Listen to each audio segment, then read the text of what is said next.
Hello and welcome to this lecture on applications of fiscal and monetary policy, part of the ec3 Macroeconomics for Development module.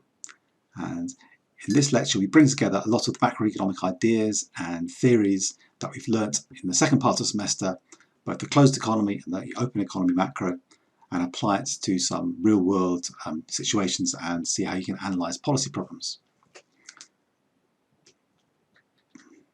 So these are the four sections we're going to look at before the conclusions. Start by a focus on the case study of Sierra Leone. Now, if you're interested in the data and the calculations behind what I'll show you, that's all covered in the computer workshop, and I've uploaded the completed spreadsheets with the graphs and the calculations if you want to see how to do this. And you don't have to reproduce this exactly if you're doing an essay on this, but it might give you some clues. After that, we look at some four different policy analysis examples applying some of the macroeconomic models, and then we look at some critiques of macroeconomic models. Because the message here is that there are different layers of analysis you can do with these basic theories. You can apply the basic theories, you can look at data, you can, as well as applying the theories, you can bring in other sources of information, as I show you in the second part, commentaries and macro policy, other kinds of contextual information to inform what's happening in that economy. And then another way you can add some different layers to it is what I'll show you in the final part, which is to think about the assumptions and the critiques you can make of the model, and if you went beyond the model slightly, what different results might that give you. So anyway, let's start by getting stuck into some recent macroeconomic trends in Sierra Leone. So this is the kind of thing you might do in a dissertation, or if you're in the second essay in this module, when it says consider the recent economic performance and a couple of variables, and a couple of macro variables, and some problems that may have been happening with those variables, and describe the trends. So to describe the trends, it's no good just having some text with a couple of numbers in it. You've got to give us a table or a chart showing what's happening over a considerable period of time. And I'm not sure how much I've used here, say like eight years or so. So around the past decade is good. I think I made this in 2019, and at that stage, the most recent. Sorry, I'm making the video now, but I made the charts in 2016, and the most recent complete data then was 2016. So hopefully you can do slightly more recent data now. And most of the data comes from WDI, some comes from IMF. So here's Sierra Leone from 2008 to 2016, and I've got different measures of probably the most basic things, just growth, or sorry, the GDP, not growth, GDP. And showing GDP increasing, you can see that the GDP is growing. However, some caveats here. Nominal growth, that's the blue line, that's just the headline figure of how many local currency units in total is the GDP that year. Is going up and up and up, apart from this strange dip here. It looks really strong, goes up more than 3 times. Because, oh, by the way, all of these I'm using, almost all my charts are in what's called indices, which is explained in the computer workshop.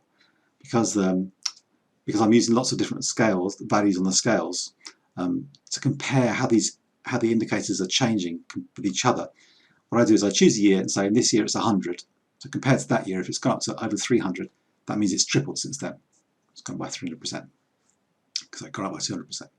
So we can see that headline GDP has gone up a long way, but if we allow for inflation by looking at what's called constant LCUs, or real value LCUs, that strips out the effects of inflation, then you only actually get that orange line there. So real output has only increased up to here, it increased by 1.5 times, which is still pretty good. But here you can see it fell away quite sharply. So all the rest of that difference between the orange line and the blue line is just inflation. All that apparently massive increase is just increase of the effects of increasing prices. So it's important to look at real growth. Also, for many variables, to get an impression of what it means for the economy, you've got to take into account how many people are in the economy. In other words, per capita values, particularly for GDP, because it's no good your country earning an enormous amount of money if there's an enormous amount of people, because the amount of money or growth or output per person is lower. So this grey one is the per capita constant, which brings it down even more. So it shows it hasn't quite kept up with the increase in population, because per capita are growing lower than the overall GDP overall. So the lesson takeaway from this is, when you're looking at things over time, make sure you consider real values. Otherwise, what you're looking at could just be a picture of prices increasing. So strip out the prices by looking at real values or constant values, as the WDI indicator calls them. And the other important thing is, for some variables, consider, as well as the total, consider per capita.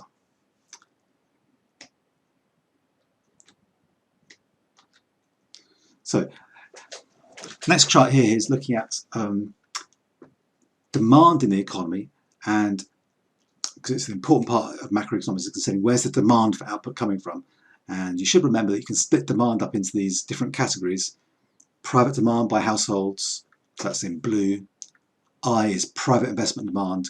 The G, the grey stuff, is government demand. And NX is net exports. So here I've got exports minus imports. So that's the reason that on the graph, this kind of Norwich coloured orange and yellow down here is negative, because there are more exports than imports. Sorry, more imports than exports. So the net value of trade, net value of exports is negative. But you can see here that here's the total value of, the top line is the total value of demand in the economy. It goes up and up and up and up. And now here something's happening, it falls away. And if you remember, that's the same places where overall GDP, real GDP fell as well. And that's because of the 2014 Ebola crisis. Now, it's pretty rare in a country. Almost every country in the world, GDP just goes up. Very occasionally it slopes down. So this kind of thing, quite a dramatic slope. And it's because of this massive crisis they had with Ebola in 2014. And you can see everything fell away. You can see other occasions here when there was a sort of collapse in private spending here. And it was really an increase in government spending that's kind of filled the gap and kept demand growing here. And you can see that after the crisis, all areas fell, but then government spending is increasing here, pulling demand back up. So we get grey bands getting larger, and private investment is showing signs of recovery as well, which is good. But throughout all of this, you can see that everything starts falling into a hole because the drag because of net exports being so negative. A lot of demand is actually going on imported goods instead of on domestic goods. So there's a lot of domestic demand missing because of this fall here. And it's really because exports really struggled to recover from this period here around just after the post-crisis years. Okay. Here's just singling out growth. So the previous charts are showing GDP going up and demand for GDP going up. That's level, but this is the change, percentage change each year. So you can see in these initial years, 2009, 10, quite low single-digit growth, 3 or 4% per annum. That's real growth per capita. Then sharp increase here with a period of stability, 2012-13, and then the Ebola crisis hits. Growth goes really slow down, back to single figures, and then negative growth, a contraction, shrinks by over 20% in a single year, but then it's recovered quickly afterwards. And remember, you need if your central focus is reducing poverty, you need high and sustained per capita growth, real growth, for a period of years to really have an impact on poverty. So you need to be in this kind of position really for a few years. That really starts to make a difference on poverty. Now we're looking at the price level and money supply. So as we saw at the beginning, there's a lot of inflation going on, which makes it look as though GDP is growing really fast. So that's these lines coming up here. So the GDP deflator, this is another indication of price level, is the orange one. So that's like the price level measured by GDP deflator. The grey one is the money supply. So you can see that monetarists tend to think, or we tend to think that as the money supply increases, that does tend to increase inflation. Because imagine if you kept real output in the economy constant, and you just increase the amount of money, then that's an increased amount of money is still purchasing the same number of goods, so the prices would have to go up. And as you can see in long run adjustment in the ADAS model, that's indeed what happens.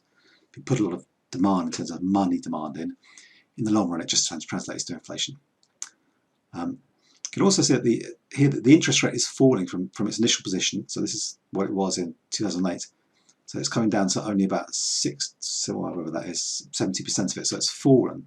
And we know that as the interest rates fall, you expect that money supply is rising and the price level is rising.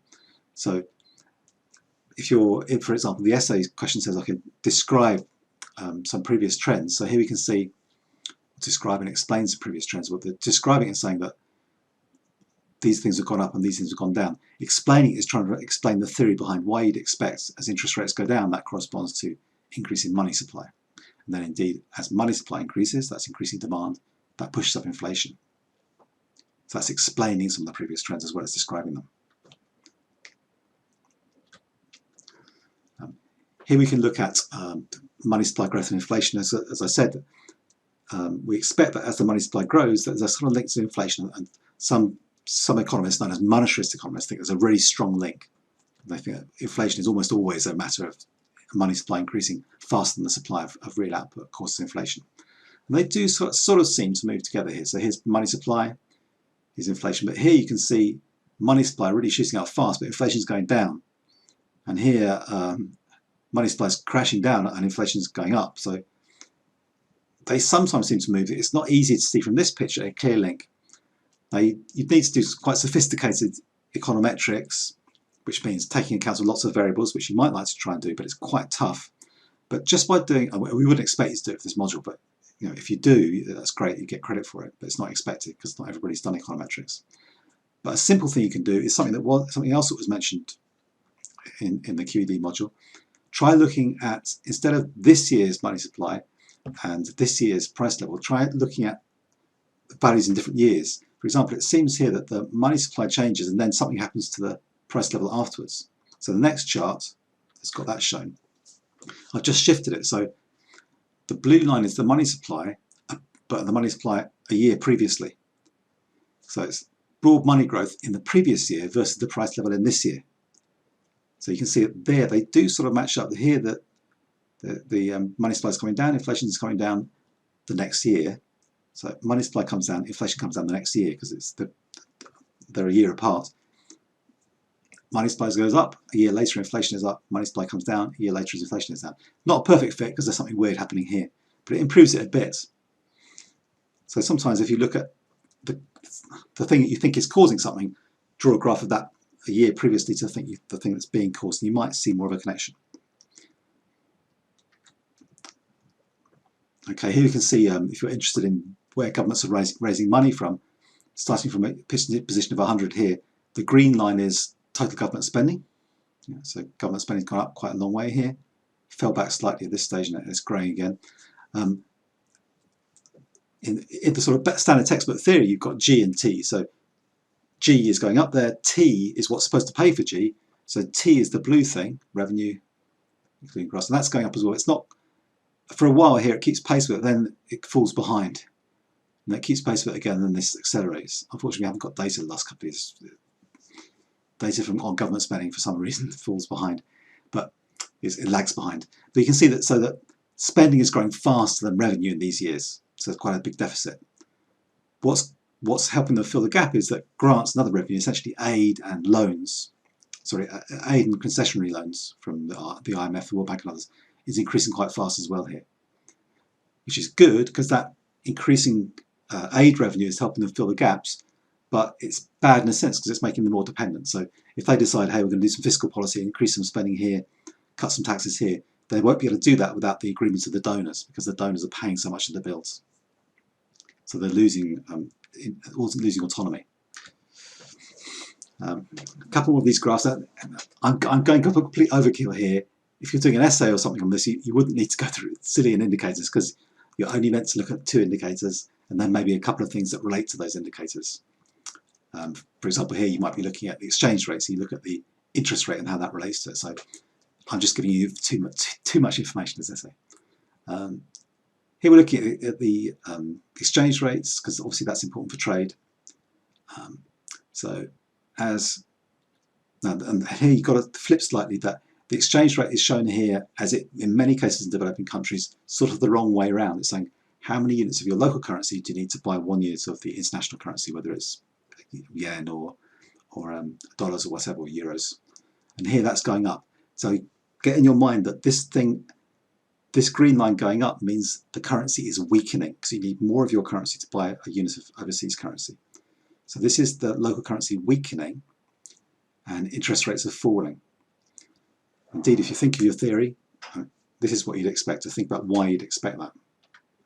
but that's correct. That's what you'd expect over time. Interest rates fall and the currency would depreciate. We need to go a slightly more sophisticated set of graphs here, which is instead of just the green line, which is the nominal exchange rate, how much cash changes for cash, the GDP deflated to price level going up again. This blue line is sort of a more important exchange rate, and it's the real effective exchange rate. So whereas the green one's showing how much your cash exchanges for other people's money or cash, the blue one is showing how much of your output do you need to, how much of someone else's output do you get if you exchange 1 unit of your output, and that's increasing, showing that you get more of someone else's output when you exchange 1 unit of your output, which means that imports are getting cheaper for you, exports are getting more expensive, so it's going to harm your exports. And see that shouldn't be happening, because this green line going up means that your currency is weakening, so the real effective exchange rate should be going down. But because inflation is really fast, that's overcoming that. So the effects of inflation is overcoming the effect that the nominal interest rate is falling, and that overall effect is to push the real exchange rate up. And again, we can discuss this in the lecture or in the follow-up seminar. What you should be able to theoretically see why that's happening. And then this might be the final one, I'm not sure. But here's basically the same two things again, but the scale's a bit compressed. So you've got the nominal exchange rate and the real exchange rate. So nominal exchange rate is falling, remember, as the graph goes up, it's getting weaker. But that's pushing up the real exchange rate. And it's because the real exchange rate is getting higher, that makes exports more expensive. And indeed, we see that the trade balance is getting worse and worse and worse. Now, there's loads of other factors feeding into that, not least various elements of instability in Sierra Leone and external factors, the fall in demand for those products. But the increasing real exchange rate certainly wouldn't have helped, and it would have helped to drive down that or make the deficit worse. So it probably was a factor. Okay, so that's a quick picture of recent macroeconomics and trends in Sierra Leone. Main concern seems to be that low growth, only a short period of high growth in that, but overall low growth, fairly persistent and high inflation, serious deficits, meaning government deficits. The government's got a big hole between what it's spending and what it's raising, and that tends to be filled by overseas loans, grants, and NX, the trade deficit. So government deficit in terms of what they raise, what they spend, and a deficit in terms of trade deficit is another persistent problem. So lack of demand in the domestic economy because of that.